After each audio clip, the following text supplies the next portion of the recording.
one candidate fighting for us in 2016. It's Bernie or bust, Bernie or bust, Bernie or bust. In 2016, it's Bernie or bust, Bernie or bust, Bernie or bust. Hey, it's your boy Robert Brown with BRB TV, soon to be Hardcore Politics with Robert Brown. That's right, I'm going to go a little deeper into this. I love doing this. I love my supporters. I love you guys for you telling me some things, your opinions, joining. Make sure you subscribe to this channel. I'm going to start a Facebook page so you get used to that, because this broadcast is going to follow the revolution. That's point blank. We are following the Sanders revolution because this thing is just getting started. Now, first of all, been a while. A lot of things happen. I can go on. Shame on Obama for endorsing Hillary Clinton, but I think there's something to that. All right, so it's more than what we're seeing. But I would never support. As a president, you should never support somebody on the FBI investigation. That was a bad mistake. Unless you know something we don't know, Mr. President. Second, Jesse Jackson. I am very disappointed in you when you had nobody to root you on as a possible serious candidate for president. Bernie Sanders believed you before everybody, supported you and pushed you and help you get as far as you did as a serious contender for president. It was Bernie Sanders. And for you to stab him in the back, man, bad enough we knew what the Dems are going to do. We knew what Harry Reid was going to do. And Harry Reid tried to make a debacle or spectacle of Bernie Sanders. And let me tell you something. When you think you're going to make that man a spectacle, he's going to win every time. So watch yourself. He's smart. He's a thinker. He don't just do stupid things like most of you politicians do. He's very meticulous, he's very thoughtful, and he's very careful. And he's not going to do anything that's going to tarnish him. And he's not going to do anything that's going to tarnish us, his people. All right? Bernie Sanders is more important for him that the people is first, party is second. So whenever you try to get him to support the party when the people refuse to support, you better believe he's going to choose the people's side. And the only way he'll go with the party is when the party really open up his heart, open up their doors to invite the people in without some underhanded, sneaky, using tactics. Because we know you're going to try to use us. And that's why we ain't buying it. Anyway, so much news going on today. California is flipping like hotcakes for Bernie Sanders. Before it's all over with, this thing ain't going to be done probably till about a week before. You got to excuse the noise in the background. I am not in the studio. I'm at home, and I'm in the Bronx, and I stay in the hood. So you're gonna hear some motorcycles, and you might hear some pop, pop, pop. You know, so that's why I call this Hardcore Politics with Robert Brown. Bernie or Bust Division, BOB TV. But nevertheless, it's just so much to go over. Now, before this main thing, I'm gonna talk about the third-party effect, the NATO effect, and things like that. Before I go into detail, but for you, Jesse Jackson, civil rights activist, to turn your back on your fellow civil rights brother who's trying to bring a civil rights activism platform to the country, fighting for the rights of the people over the rights of corporations. Now, don't get us wrong. Bernie Sanders is for corporations when the corporations are really for the people. But when the corporations going for greed and just poop, spit, take a whiz on the people, Bernie Sanders is going to hit them hard. And bad enough, Elizabeth Warren, you're going to side with corporate Democrats instead of true progressives. Shame on you for that. Shame on you. That man needed you and you turned your back on him. And now you're feeling the burn as a result. And it's just beginning. Shame on you, Jesse Jackson, to turn your back on your fellow comrade, a marcher in arms for the people.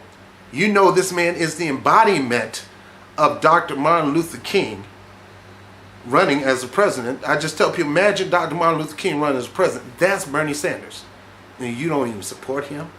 Bad enough, John Lewis and the Black Caucus turning your back on this man, all into support of somebody who's who never will have a civil justice platform, will never have a social activism platform. Her platform is Republican to the core. And just to spit in the face that she's courting Republicans to get nominated. And believe me, if she's going to court Republicans to get nominated, there's an exchange for that courting. And you guys are being used for it. And Bernie Sanders supporters, especially Bernie or bust, we ain't falling for the old okie doke. You may do it, but we're not going to do it. Now I was told, well, you know, I'm going to vote, why are you voting for Bernie Sanders? Simple. He is the embodiment of what I believe. I don't believe with everything that Bernie Sanders, but about 95% I do. The other 5% is none of your business. But 95% of the platform, I do agree with Bernie Sanders. About 95% of the platform of Hillary Clinton, I don't believe. Matter of fact, 100%, because I don't believe her. She's a habitual liar. And Sanders won't say this. He's saying that about Trump. He won't say that about her because he has to work with them for some odd reason to try to change the platform for us. But I'll say it. She is more of a habitual liar than him. Her and her husband were made together. I don't care if he's a philanderer, and I don't care if she's a hawk. They were made for each other because they're born to lie. All they do is lie. I did not have sexual relationship with that woman. Yes, I indeed did have sexual relationship with that woman. The State Department knew I had it, blah, blah, blah, knew I had it, blah, blah, blah, blah, blah, when you know that is not true. And these, so I can't support pathological liars. They lie in paths. So I can't support that. Number two, I am not going to vote for Trump or Hillary Clinton. And for y'all to think that they're the only two tickets and you fall for that, then you are not looking into politics. Well, there are other people on the ticket, but they don't have a shot. I'd rather vote for somebody who have a shot and try to list an army of voting for people. See, they say Bernie didn't have a shot, but look how far he got. So don't ever believe that. The only way people don't have a shot is when you believe that dumb narrative. Anybody have a shot if you vote for them. Stop believing that and vote for them.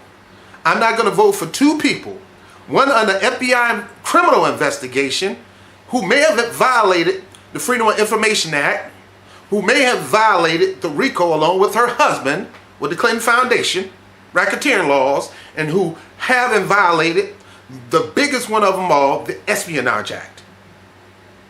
And she should not be running for president. Donald Trump, he has all these fraudulent cases for Trump University and a whole bunch of other things. He should not be running for president. The real people that should be running, and I don't like them, is George Bush, Kasich, people like that on the Republican side, because automatically Donald Trump should be discounted as a as a presumptive nominee. Well, he is the nominee because he hit his magic numbers unlike Hillary Clinton. He should not be running. Kasich should be running. Bush should be running. One of them should be running because I don't see any kind of things that he's going through. And Hillary Clinton definitely should not be running.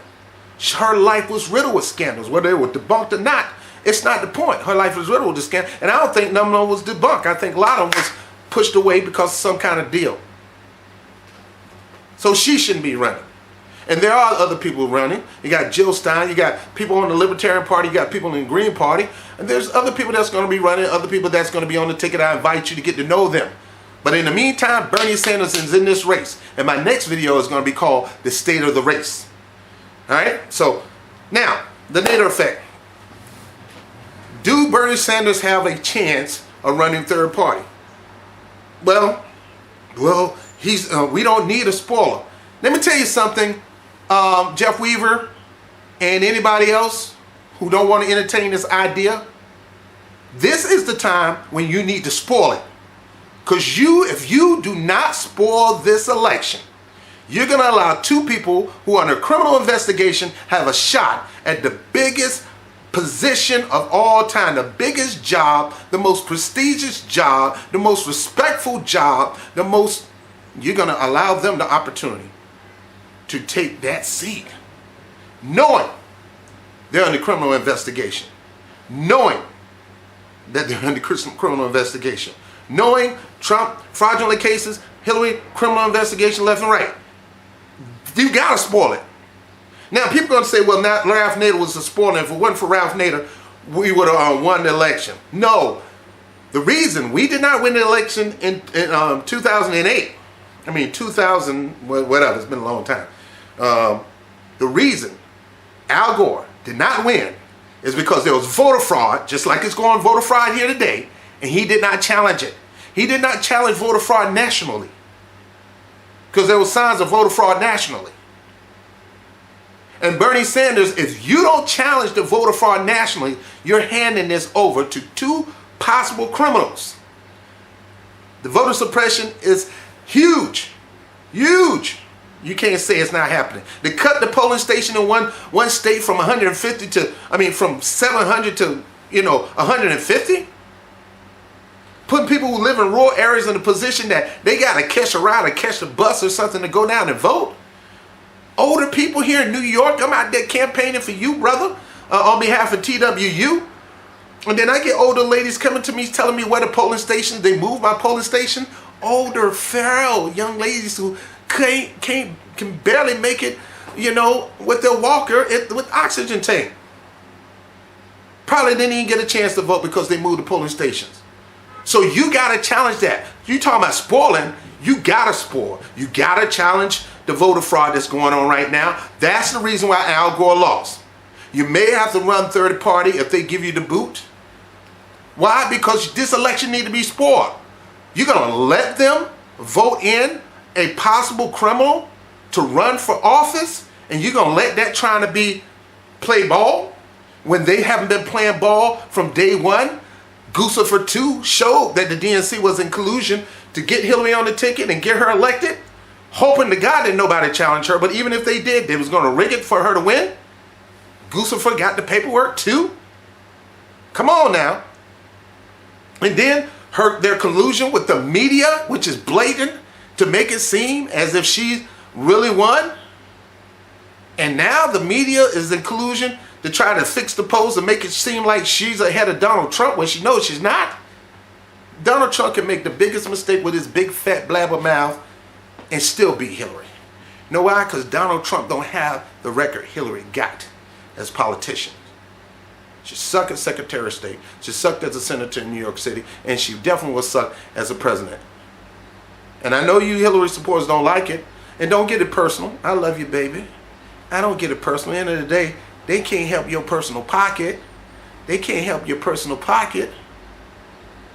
You got to make a way for your own life. They just make it easier by passing good policy.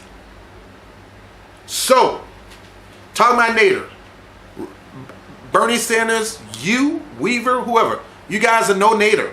People, he's no Nader. Hillary supporters, he's no Nader. Trump, just let you know, he's not a Nader. If he decide to get in this race third party, which I hope he do, actually, I would love for him to join forces with Jill Stein, get her name up, because I think she make an excellent VP. I think she'll make an excellent first woman president someday. I think she will be a more qualified than Hillary Clinton, because you can be qualified to run a McDonald's and end up getting it shut down because of sanitation.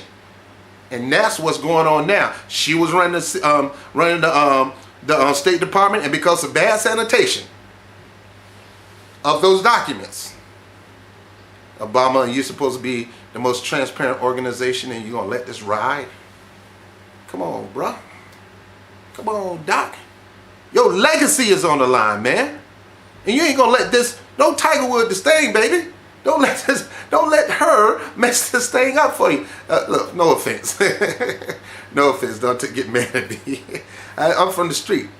Don't put yourself in a position where you're going to mess up a good relationship with your people, trying to help this person out, trying to accommodate this person. That's what I meant by Tiger Woods. Tiger Woods messed up a good relationship with a good woman, trying to have this affair with this woman. Don't matter what color they are. Obama, you're messing up your relationship with the American people. Your approval rates are high. I don't agree with everything with you. There's a lot of things I do agree with you. And I think despite the Republican opposition, you did a hell of a job, sir. My hat's off to you. But there's some things I don't agree, like the drone strikes. That's another story, and a couple other things. But don't let her tarnish your legacy. You got a library to build. And remember, you still represent us. We need all the help we can get sometime. You know, we don't need any worse. So please do not let Hillary Clinton mess up your legacy. She's under criminal investigation. She's under criminal investigation. And it behooves you, if it was you running for president against her, she will be slamming you, telling you to sit your butt down. And I suggest that you do the same thing. So will Sanders be a effective spoiler? I think he would be an effective spoiler, and he should spoil it. Now, number one, again, Al Gore lost that race because he didn't challenge the voter suppression. He didn't challenge fought hard for the votes in Florida. He didn't. Number two, it was a conflict of interest too. You know, with Jeb Bush being the governor of Florida, and you know. So that's another story. But people go around saying, well, had Nader not got in the race, we wouldn't have had a George Bush. That is one of the most undemocratic, ignorant statement as an American you can ever make. As an American, you have a right to run for office. Even if you don't have a party, you have a right to create your own party and run for office. So for you to say Nader was a spoiler is a very undemocratic statement. It's wrong, and you're not a lover of democracy. Because there shouldn't be just two races. There should not be just two parties. This is America. Every party should have an opportunity to voice why they feel they're the choice to help this country. You don't think Jill Stein has a plan to better this country? When Ron Paul was running as a libertarian, you don't think he had an agenda to help America? You actually think he had an agenda to hurt America? You may not agree with his agenda, but these people are running for office, taking time off out of their busy lives and run for office, even though they know they may not got a shot in hell, because they've had principles that they believe that if they can go out and campaign on them, they can better America. And for you to say that they spoiled the election is a sad statement, and you're sadly wrong. Now, why Bush won over Gore is because either Gore wasn't good enough in campaigning or Bush cheated, and we saw the evidence of cheating. But you can't blame Nader. Nader ran under a third party because he believed that he should be fighting the lesser of, he should not be, the people should have an opportunity to vote for a greater good versus the lesser of two evil. They said Al Gore was the lesser of two evil because he was attached to the Clintons. They said George Bush II was the lesser of two evil because he was connected to George Bush I, his father, and Ronald Reagan. The people was put in a position like today, a position to vote for the lesser of the two evils. Well, no, people, you don't have to vote for the lesser of two evil. For that is not democracy. You should always have a choice. You have a choice not to even vote. And for somebody to put you down because you did not vote, even though people fought and died for you to vote, that's still your decision. Me, I'll go vote. I'm going to go vote. And I'll find, if I have to look on the rock, somebody who promote values I think should be promoted as a platform. I don't care if they're on the rock. I'm going to vote. But if you feel like, well, both of them suck and I'm not, you shouldn't have to be forced to vote for the lesser of two evil because it's still too evil. It's still evil. So for you to say Nader was a spoiler, Nader ran on a ticket, Nader had a platform, the people loved his platform, the people voted for Nader.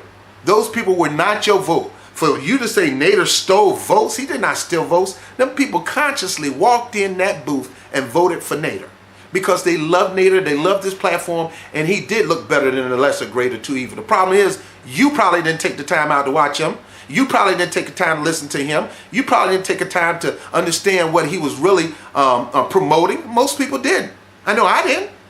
Until recently, I watched Nader videos for about 3 hours. And his videos look similar to the movement that's going on today with Sanders. Free college, public college. Healthcare should be a right. It should not be something that just for the privilege. And I can go on and on. The problem was he wasn't a great campaigner like Bernie Sanders is. You know, so the lesser of two evil thing, that got to go down the tube. I'm not voting for the lesser two evil. I'm voting for somebody. I'm voting for somebody who I think will make a great president. I'm voting for somebody who can pass the polygraph test. I voted for somebody who has no scandals. I'm voting for somebody who have passed more amendments and put them in more laws to stop the hurting of real Americans like you and me. Had he not fought to put those amendments in, we would be suffering more today than ever before. Because believe me, the people who are the elite today, they are really not on your side. They're on their own side. They want to become this, and if they can't become this, guess what they're going to become when they're out of office? Lobbyists. Just like Eric Cantor, just like Howard Dean, just like Ed Rendell, and a host of other people that used to be governors and statesmen that's now working for corporations. And the problem with the Democratic Party is most of the people in our party, most of our so-called leaders that we voted for, especially the black caucus, the black leaders, they know that if they ever get voted out, they got to depend on somebody to keep them in office. They're not really dependent on the people. They're dependent on lobbyist money instead of people. If they get voted out, guess what? They're going to go get some cushy job under some firm lobbying back in Washington, D.C. They're not going to come back to the community and help the people out in the community. Once you vote them in, it's your job to stay and keep them in. And if you don't keep them, believe me, they're going to be all right. What about you? So back on this Ralph Nader versus Bush versus Gore. Ralph Nader is not a spoiler. That man ran on a platform because he believed America could do better. He believed his values, his platform was better than Gore, was better than Bush. So he campaigned hard on that. Got a base. The problem was he ran as an independent. He didn't do what my man did. He ran on a Democratic ticket. Why? Because under a Democratic platform, when you challenge the Democratic, some of the Democratic choices on stage, you get an opportunity to talk about your platform, to share your platform, to talk about why you want to make America great, talk about what you're going to do and what policies you're going to bring in and how you're going to help the American people. You can talk about that on the grand stage of the Republican Party and the Democratic Party. Because sadly to say, you have to join those parties in order to get TV coverage. Independents don't get TV coverage. That's why it's hard to run under independent. And Bernie Sanders looked at that and he said, nah, I'm not going to do that. I'm going to run on a Democratic ticket, which was smart. And as a result of that, he's cut 40%, he's captured 46% of the Democratic base. Now, the media is going to tell you that this thing is over, and it's not. Even the DNC will say she is not the presumptive nominee. She have not hit the magic number to become the nominee. He stopped her from that. He don't have enough, she don't have enough. This is contested. This will go to the convention, this will be put on the floor, and we're going to leave it up to the super delegates to make their choices. Now, for you who watch these videos, you have a chance to vote to call the super delegates and tell them why you believe Bernie Sanders should be the vote that they put in. You don't tell them they need to. You don't tell them they have to. Remember, this is America. I vote however I want to vote, and the super delegates vote however they want to vote. Now, I've made some phone calls, and I had some super delegates tell me, look, I'm for Clinton. I had some super delegates say, hey, I was for Clinton before, now I'm for Sanders, and I've been asking them to take my number off her numbers of super delegates because I am not for her. Take it off, but they refuse to take me off. You know, then you got some people who say, hey, look, it's nobody's business who I vote for. When I go in, I'm going to cast my vote and may the best person win. So you're going to get those three kinds. You don't bash them because they say they for Hillary. You just say, I accept that. And you don't celebrate them because they're with Bernie Sanders. Just say, thank you for your support. And for those who say you'll find out in Philly, say thank you. At least you voted. You know, now you got to understand, a lot of these people who are super delegates are lobbyists. They're former governors. They're not people like me and you, which is not fair. That's why they need to abolish the super delegate system. The Republicans don't have them. And the only reason, Debbie Wasserman's show said, the only reason they exist is to keep people from coming from the grassroots, taking the lead. And bottom line, we have our person who we want to run president. We don't want somebody coming out of nowhere challenging them. That's the purpose of the super delegates. Now, back to Ralph Nader, back to Bush, back to Gore. Ralph Nader ran on the platform. He believed the platform. He promoted the platform. People loved the platform. People loved him. They voted for him. That is not a crime. That is your American right. There should not be, you should never be in a position where you got to vote for people who you really not feeling. And those people were not feeling Bush, and those people were not feeling Gore, and that's why they voted for Nader. So he was not a spoiler. If you put it in perspective, the spoiler is the person, you know, who cheated. You know, had Gore challenged the voting in Florida harder, he would have won.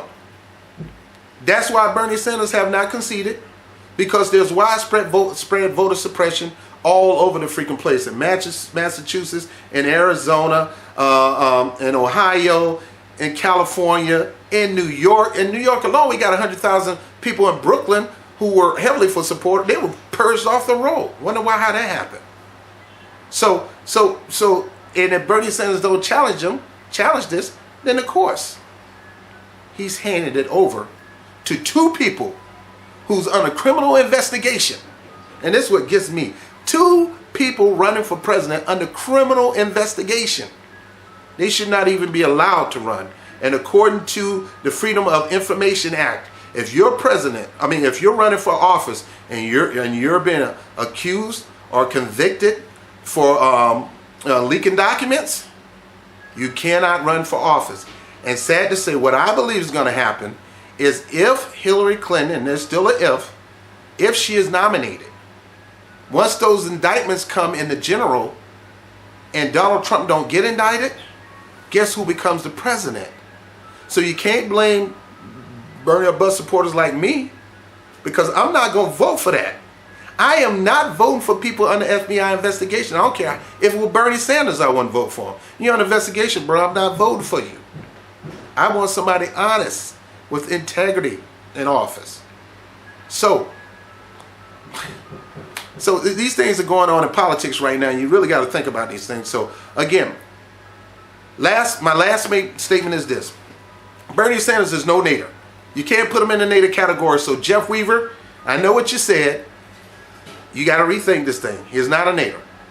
If the DNC do not vote, the superdelegates do not vote Sanders' way, which we believe we do, because most of the people in the DNC, once they saw the indictments, they're stepping back now of Hillary Clinton. You haven't heard from her since, especially when these leaked documents came out, you haven't heard from her since the shooting in Orlando. She's very quiet because these things coming out. Superdelegates are starting to turn. They're starting to go Sanders' way. But we're not going to promote that, you know. And Sanders have a revolution, and he's putting people in office. He have a platform to get more people elected to office.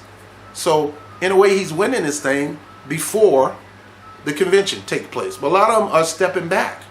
A lot of them stepping back. So saying all this, if they decide not to give him the nod, he still have a plan B.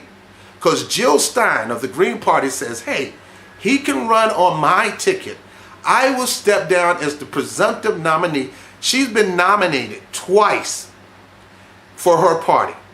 So for Secretary Clinton to state that she's the first woman nominated to run for president is a lie. Jill was nominated last year to run for president. It's the media did not allow Jill to have any time on the stage. She stood there on the side of the stage at every debate, and they wouldn't let her get on the stage. Because the money is controlling the media. So, Jill said, look, Bernie Sanders can be on my ticket. I will step down. Now, this is servant leadership. This is sacrifice. She said, I will step down and I will become his VP, and he could become the nominee. And my people are ready to support that. So he have a shot of going third party. Now, Jeff Weaver and anybody else in media, as a third party candidate, this is the Dems' worst nightmare, and this is the Republican worst nightmare. Because people don't want to vote for the lesser two evil, and people love to vote for things than vote against things. So here's the deal. With Bernie Sanders chipping away 46% of the Democratic base, Hillary don't own the Democratic base. She thinks she do. 46%. are Bernie supporters. They want Bernie to endorse her so she can get that support back. That's gone.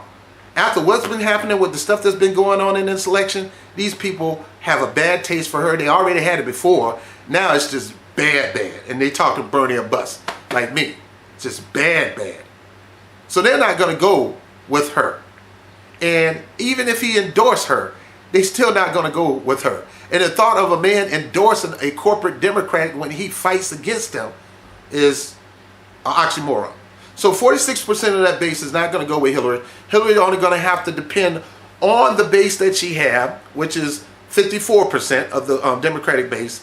Right now, she knows she needs the Bernie supporters, and she knows she's not going to get them. So what does she go do? She go court George Bush and Daddy Bush and the Republicans to get some of their voters. Well, sad to say, real Republicans can't stand the Clintons. And that is not going to happen. So they will rather vote for Trump if there's no third party. And Bernie Sanders say, I'd be damned if I'm going to let Donald Trump get the working people. Because the working people is not going to go to Hillary Clinton. And those working people have a chance that if Sanders is not the nominee, to go to Trump. Now, here's the real deal. 46% of the Democratic base. Right now, the key to winning any election is winning the independents. She still have no message. She still have no platform. I don't even know what her message is. What is her message? I'm ready for her? No. What is the message to the people? What are you going to do for the people? She have no message. So she never fared well with the independents. The independents independents do not like her. They do not warm up to her. And right now, Bernie Sanders have about 60% of the base of independents. That's why, to me, I understood why he ran under the Democratic ticket, knowing that they're going to sham him at the end. But I guess he's smart. He said, my goal is to chip away from that base and bounce out. And right now, he's done that. And he can bounce out if they give him the boot or if he quit. He still have an option. And with that option, he's taking 46% of the Dems with him. He got 60% of the independents. And there's about 20% of the polling for Republicans right now. They don't like Trump. They think he's a buffoon and an idiot, and they will not vote for him. Yet at the same time, they can't stand Hillary Clinton. They think she's a hawk. They think she's a liar. They think she's responsible for bad policy, and a lot of our brothers getting killed for dumb things like resources like oil. They see her in the same light as a little lesser than a George Bush. And they are tired of the Clinton-Bush name. They want something fresh. So that's why they go to Trump.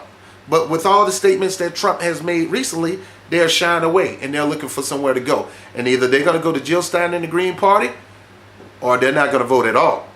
And in this year, we have a huge case for a chance of voting suppression to be low.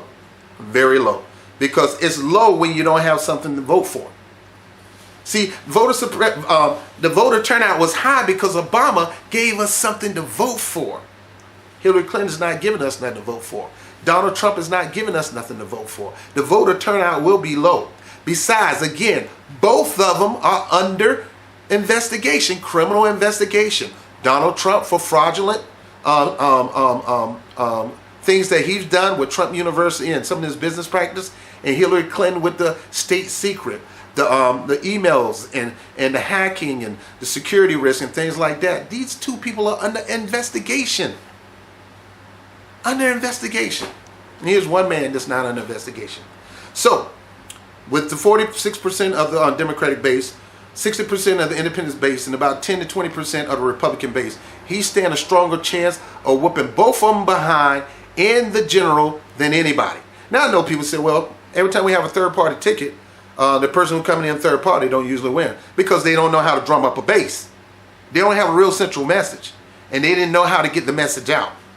Bernie Sanders, on the other hand, played on the Democratic side, got his message out, got a huge base, cut in half, almost half, the Democratic base who are supported toward him. He already had the independents. The independents mostly didn't get a chance to vote in this election because most of these elections are closed only to Republicans and Democrats, which means independents will have to give up their freedom to join a party to vote. Who wants to do that?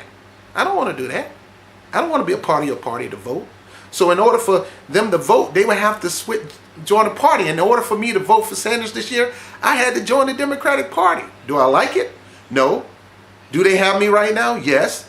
Can they keep me? Yes, if they do the right thing. But if they don't, I'm out. I'm back to independence, being a freestyle voter. But most of the base, half of the Dems, majority of the independents, and a little bit of Republicans are for Sanders. They get a chance to vote for him in the general. See, the general election is open to everybody. You can be part of the fraud party, the poop party, the Democratic Party, or the eyelid party. You could be, as long as you're on the ticket, you have an opportunity to get people to vote for you. During the primaries, it's closed most of the time. And an independent like me, who at first, the first year, I was all on George Bush the first term. So I voted for him. I wasn't a Gore fan. But the second term, I didn't vote for him because, you know, I like Kerry more than him. And then the SWIFT vote got him. But last but not least, I am not going to vote for the lesser of the two evils. There will be more people on the ticket. There will not just be two. There'll be at least four. And I'm going to be in Philly at the DNC convention. I'm going to be doing video reporting there. I'm going to be there. And imagine that they put a gate around the place because they don't want the protest to affect what's going on inside. So they so-called put a gate. But here we got a Democratic Party joking Trump about putting a gate to keep Mexicans out, but they're going to put a gate to keep us out from influencing what's going to go on the inside. Well, we know what's going to go on inside. Hopefully, they're going to try to sham Bernie Sanders. You know, he's not really one of them. He's not a corporate Democrat. They're going to try to sham him, but hopefully the superdelegates do the right thing. But even if they don't, the revolution continues. He have all kind of options. He can run on a third-party ticket. He'll get the petition in. He'll get the states. He got the money. He got mad money because of us. And he have mad support. And now we got a unity going on. The Dems and the independents and some Republicans are coming together to campaign for this guy because they believe he's the only one that can bring real change to the real people of America. The rest of them are under FBI investigation. I will repeat it again. Not a security inquiry. Tommy, the head of the FBI, say this is not an inquiry. This is an FBI investigation under a few laws that has been broken. RICO, which is racketeering laws. Freedom of Information Act, which is laws about disclosing top secret materials. And the Espionage Act. All of them are finable and jail time behind it. And yet we got two people running for president. It's behooved me. Two people running for president with criminal charges on their head. Welcome to America. Anyway, I'm Robert Brown, B.O.B., Bernie a Bus. Hard to the core, hardcore politics with Robert Brown. I love you, baby. Feel the burn. The struggle continues. The revolution will be televised. Not on the networks, but on the internet, baby. Feel the burn. There's only one candidate fighting for us in 2016. It's Bernie or Bust. Bernie or Bust. Bernie or Bust. In 2016. It's Bernie or Bust. Bernie or Bust. Bernie or Bust. In 2016. It's Bernie or Bust. Political assassin smashing. What time for some action?